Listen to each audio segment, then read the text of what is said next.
আল্লাহর হাবিব সাল্লাল্লাহু আলাইহি সাল্লামের কাছে আসলেন। আসার পরে আল্লাহর হাবিবের সিনা মুবারক বিদীর্ণ করলেন।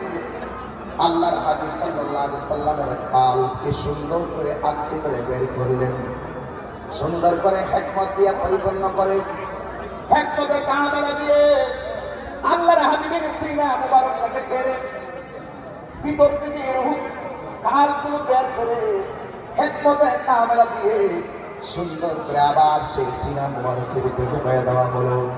দুনিয়ার জমিনে উপর হাত সার্জারি করলে বুকের মধ্যে দাগ থাকে, কিন্তু আল্লাহর হাবিবের সিনা মুবারক দুইটা ভাগ করেছে, যারা পরিমাণ কোনো ব্যথা কিংবা চিহ্ন নাই।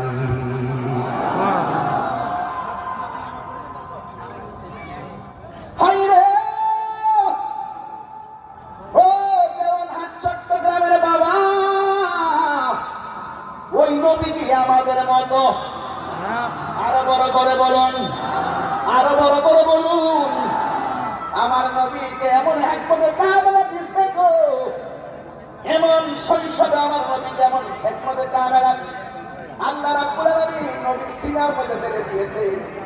শুধুমাত্র আমার নবী মক্কা নয়, আমার আল্লাহ কয় জিবরাইল আমার বন্ধু যদি মক্কা থাকে কোরআন নিয়ে মক্কায় যাইবা, নবী যদি হেরা গুহায় থাকে কোরআন